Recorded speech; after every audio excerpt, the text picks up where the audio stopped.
बहुत कुछ घटित होने वाला है आगामी वर्ष 2025 में। दोस्तों, आज मैं बात करने जा रहा हूँ वृष राशि की। यदि आपकी नाम राशि वृष है, चंद्र राशि वृष है, तो आप आज यह वीडियो सुन सकते हैं, देख सकते हैं और जानकारी को प्राप्त कर सकते हैं। 2025 में क्या होने वाला है, वह कौन से 2 महीने हैं जिसमें आपको सतर्क रहना है। बाकी का समय आपका बहुत ही ज़बरदस्त होने वाला है। तो आज मैं बात करने जा रहा हूँ वृष राशि की। तो जो भी जातक वृष राशि वाले हैं इस भविष्य फल को सुन सकते हैं। तो नमस्कार, मैं हूँ एस्ट्रोलॉजर आशीष शर्मा और मेरे इस ज्योतिष चैनल एस्ट्रो22 में आप सभी का हार्दिक अभिनंदन है, स्वागत है। और आशा करता हूँ कि आप सभी सुखी होंगे, संपन्न होंगे, आनंद पूर्वक होंगे। दोस्तों, आज मैं बात करने जा रहा हूँ वृष राशि की। तो वृष राशि में वह 2 महीने हैं, 29 मार्च से लेकर के 30 मई तक। इस समय में आपको विशेष सतर्कता देखनी होगी, ध्यान देना होगा और लापरवाही बिल्कुल नहीं करनी होगी, क्योंकि यहाँ पर एक शापी योग बन रहा है। क्योंकि आप जानते हैं कि मीन राशि में ऑलरेडी 18 महीने तक राहु रहेंगे और उनके 18 महीने 30 मई को पूरे हो जाएंगे। लेकिन 29 मार्च को मीन राशि में शनि भी गोचर कर जाएंगे, यानी अपनी वर्तमान राशि कुंभ राशि को छोड़ करके शनिदेव चल देंगे मीन राशि की ओर और मीन राशि में 29 मार्च को पहुंच जाएंगे।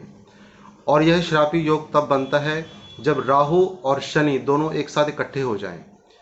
तो यह कई दोषों को उत्पन्न कर देते हैं, लेकिन 2 महीने तक यह दोष रहेगा और 2 महीने ही आपको बहुत ध्यान देना पड़ेगा। और आपकी कुंडली में यदि मैं देखूं तो 11वें भाव में यह योग बन रहा है।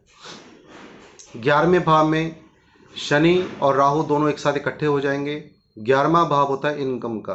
दोस्तों, यहाँ पर ये तो मान के चलें कि आपके पास इनकम ज़बरदस्त आने वाली है। जो भी वृष राशि वाले हैं, आपका जो भी इनकम का सोर्स है वहाँ से आपको इनकम आएगी, या कई अन्य क्षेत्र भी मैं बताने जा रहा हूँ वहाँ से भी आपको इनकम आएगी। लेकिन यहाँ पर जहाँ जहाँ शनि की दृष्टि पड़ेगी इस श्रापित दोष के कारण 2 महीने तक, तब आपको परेशानी थोड़ी झेलनी पड़ेगी। और उसके लिए भी मैं उपाय बताऊंगा कि 2 महीने आपको क्या चीज़ ध्यान देनी है, क्या चीज़ करना है, जिससे आपको ये 2 महीने आपके बड़े आराम से निकल जाएं। बाकी के 2.5 वर्ष आपके ज़बरदस्त निकलने ही हैं, क्योंकि शनिदेव फिर उसके बाद अकेले काम करेंगे, राहु निकल जाएंगे अगली राशि में, यानी वो बैक आ जाएंगे कुंभ राशि में, और कुंभ राशि से शनि जो है मीन राशि में बैठे रहेंगे। तो 18 महीने तक राहु का समय होगा और 2.5 वर्ष तक जो है शनि का समय होगा। तो अब यहाँ पर 11वें भाव में बैठ करके आपको इनकम के सोर्स तो आपको बहुत बढ़ाते हैं, यानी आपको पैसा देंगे, धन देंगे, हर प्रकार की खुशियाँ आपको प्रदान करेंगे। लेकिन 2 महीने आपको क्या ध्यान देना है, पहले भाव में शनि की दृष्टि पड़ रही है। पहला भाव होता है लगन का, और तीसरी दृष्टि जब शनि की यहाँ पे पड़ेगी तो आपके अंदर क्रोध पैदा होगा, आप एग्रेसिव होंगे और क्रोध में कोई निर्णय गलत ले लेंगे। आपको इसी चीज़ से बचना है। आपको जल्दबाजी में, क्रोध में, गुस्से में कोई भी बात किसी को ऐसी नहीं बोलनी है जिससे आपके वह 2 महीने भारी पड़ जाए। क्योंकि जब भी कोई चीज़ होनी होती है, बुरी या अच्छी, तो कुछ समय का ही समय लगता है। इसलिए अपनी वाणी पर नियंत्रण रखें। 2 महीने बहुत सोच समझ करके आपको चलना है। अब यहाँ पर आपके हेल्थ को भी प्रॉब्लम आ सकती है, क्योंकि पहला भाव जो होता है व्यक्तित्व का होता है, हमारी हेल्थ का होता है। तो वृष राशि वालों, आपको अपनी हेल्थ के ऊपर बहुत ध्यान देना पड़ेगा। अचानक से आपको कोई पेट की समस्या भी आ सकती है, अचानक से कोई माइग्रेन, सिर दर्द की प्रॉब्लम बढ़ सकती है, जिससे आपको मेडिसिन यूज़ करनी ही पड़ेगी। और यहाँ पर उपाय मैं आगे बताने जा रहा हूँ, लेकिन अभी आप दृष्टियों के बारे में समझें। 2 महीने जो इनका प्रभाव रहेगा, तो पहले भाव से बहुत कुछ देखा जाता है, व्यक्ति का व्यक्तित्व देखा जाता है, उसकी हेल्थ देखी जाती है, उसकी पर्सनैलिटी देखी जाती है।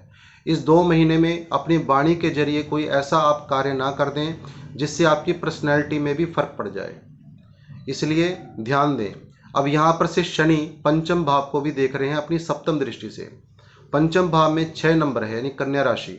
तो कन्या राशि को राहु और शनि दोनों देख रहे हैं, लेकिन आज मैं बात करूंगा शनि की ही। तो शनिदेव जब सप्तम दृष्टि से पंचम भाव को देखेंगे और राहु भी वहां पर देखेंगे, क्योंकि ये श्रापित योग बन चुका है। तो पंचम भाव जो होता है ये होता है संतान का, ये होता है विद्या का, और यह होता है हमारे पूर्व जन्म के कर्मों का। तो यहाँ पर एक चीज़ का ध्यान रखें, यदि आपकी एक संतान है, आप मैरिड हैं और आपकी संतान है, तो अपने संतान का विशेष ध्यान रखें, चाहे वह मेल है चाहे फीमेल है, आपकी पुत्री है या आपका पुत्र है, उनका विशेष ध्यान रखें। और इसके अलावा यदि आप स्टडी कर रहे हैं तो अपनी स्टडी में विशेष ध्यान रखें। यहाँ पर आपका मन डगमगा सकता है, यानी राहु और शनि श्रापित योग के कारण आपके मन में विकार पैदा हो सकते हैं, पढ़ाई से मन हटना शुरू हो सकता है और आप किसी गलत डिसीजन ले सकते हैं या डिसीजन में पढ़ सकते हैं। इन चीज़ों का आपको विशेष ध्यान रखना पड़ेगा। यहाँ पर 2 रंग बताऊंगा मैं, जो आपने 2 महीने बिल्कुल परहेज करने हैं। रत्न बताऊंगा, ऐसा रत्न जो आपको 2 महीने तक बिल्कुल भी यूज़ नहीं करना है। अब यहाँ पर से जब शनिदेव की दृष्टि पड़ेगी 8वें भाव में, 10वीं दृष्टि, तो ये क्या प्रभाव देंगे। शनि और राहु एक साथ बैठे हैं तो प्रभाव दोनों का ही आएगा। अष्टम भाव होता है आयु, मृत्यु, गुप्त धन, अचानक से मिलना। अब यहाँ पर अचानक जो शब्द आता है, यहाँ पर बहुत अच्छा ये चीज़ होती है, जब भी 11वें भाव में ऐसा श्रापित योग बन जाए, पापी ग्रह बैठ जाएं, क्रूर ग्रह बैठ जाएं और अष्टम भाव को देखें तो अचानक धन आने की स्थिति बन जाती है। ऐसी कंडीशन बन जाती है कि आपको कहीं ससुराल से अपने लाभ मिल जाए या कोई गुप्त धन या कोई आपके नाम कोई प्रॉपर्टी कर जाए, क्योंकि ये मैं नहीं कह रहा, ये योग कह रहा है। अचानक से कोई ऐसी स्थिति बनेगी जिससे आपका कोई धनवान योग बन जाएगा 2 महीने में। ये बहुत ही अच्छा पॉइंट है यहाँ पे, क्योंकि जो 11वां भाव है ये लाभ स्थान है और जो अष्टम भाव है ये अचानक देने वाला है। तो यहाँ पर लाभ आपको होगा अचानक से ही, 2 महीने के अंदर अंदर कुछ ना कुछ आपके जीवन में घटित होगा, चाहे ससुराल की तरफ से या आप ये कह सकते हैं गुप्त धन की प्राप्ति, या कोई आपका ही जानकार व्यक्ति कोई आपके नाम कोई प्रॉपर्टी कर दे जिसका आपको अनुमान भी ना हो। ऐसा हो जाता है क्योंकि जब भी राहु और शनि बैठे हों, अष्टम भाव को 10वीं दृष्टि शनिदेव देख रहे हों, तो अचानक से ही बहुत कुछ हो जाता है। तो यह एक प्लस पॉइंट है। लेकिन यहाँ पर एक चीज़ का बहुत ध्यान रखना है कि आप इस 2 महीने के बीच में, खासकर 2 महीने, अपने ससुराल से संबंध अच्छे रखें, मधुर संबंध रखें। यहाँ पर कुछ स्थिति ऐसी बन रही है कि संबंध बिगड़ने के भी चांस बनते हैं। और आपके ससुराल में, यदि आप मैरिड हैं, आपके ससुराल में कोई घटना भी हो सकती है, यानी जिसको हम कह सकते हैं कोई इस प्रकार की घटना जो आपको दुखी भी कर सकती है। तो इस चीज़ का आपको ध्यान रखना है। लेकिन जैसे ही 2 महीने निकलेंगे, राहु आ जाएंगे आपके पीछे के बैक वाले भाव में, यानी 10वें भाव में। यहाँ पर राहु बहुत अच्छे माने जाते हैं, इसकी बात मैं आगे चर्चा करूँगा अगली वीडियो में। और शनि अकेले रह जाएंगे 11वें भाव में। तो कितना ज़बरदस्त योग बन जाएगा आप समझ नहीं सकते। लेकिन 2.5 वर्ष तक आपको बहुत ज़बरदस्त लाभ मिलने वाला है। उसके बाद हर तरह की खुशी आपके जीवन में होगी। इनकम के तौर पर भी, यदि आप बिजनेस कर रहे हैं, नौकरी कर रहे हैं, सफलता आपके कदम चूमेगी, ऐसा समय है। लेकिन फिर से मैं कहूँगा 2 महीने बिल्कुल सतर्क रहें।